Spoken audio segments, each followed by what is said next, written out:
Salut tout le monde! Aujourd'hui, j'aimerais partager une petite histoire avec vous.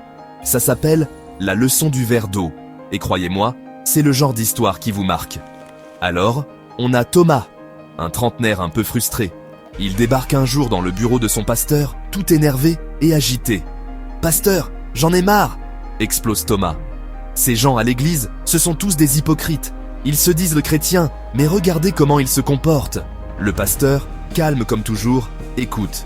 « Je comprends ta frustration, Thomas, dit-il. Mais avant de prendre une décision, j'aimerais que tu fasses quelque chose pour moi. » Thomas, perplexe, demande « Que voulez-vous que je fasse ?» Le pasteur prend un verre et le remplit d'eau à ras-bord. « Je veux que tu prennes ce verre, dit-il, et que tu fasses 3 fois le tour de l'église sans en renverser une goutte. Ensuite, reviens me voir. » Thomas, toujours confus, accepte et sort. Il marche prudemment, concentré intensément pour ne pas renverser l'eau. Au bout d'un moment, Thomas revient, un peu fatigué, et le verre à moitié vide. « Voilà, c'est fait, dit Thomas. Mais je ne comprends toujours pas. » Le pasteur prend le verre et demande. « Thomas, pendant que tu faisais le tour de l'église, as-tu remarqué des imperfections dans le bâtiment ou des mauvaises herbes dans le jardin ?» Thomas réfléchit un instant et répond « Non, j'étais trop concentré à ne pas renverser l'eau. » Le pasteur sourit et pose une main sur l'épaule de Thomas. « C'est exactement ce que je voulais te montrer. Quand tu viens à l'église, concentre-toi sur ta relation avec Jésus.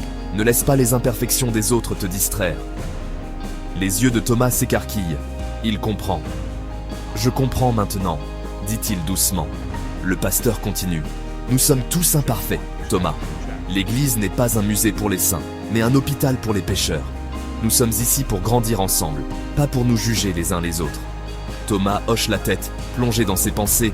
« Vous avez raison, j'étais tellement concentré sur les défauts des autres que j'ai oublié ce qui est vraiment important. » Le pasteur sourit chaleureusement. « Alors, que dirais-tu de revenir dimanche prochain, avec une nouvelle perspective ?» Thomas lui rend son sourire. « Je serai là, pasteur. Cette fois, je garderai les yeux fixés sur ce qui compte vraiment. » Thomas serre la main du pasteur avec gratitude et s'en va. Le pasteur se tourne vers nous. Parfois, la plus grande sagesse vient des leçons les plus simples, fondues au noir. Souvenez-vous, concentrez-vous sur ce qui compte vraiment et laissez le reste se mettre en place. Merci d'avoir regardé.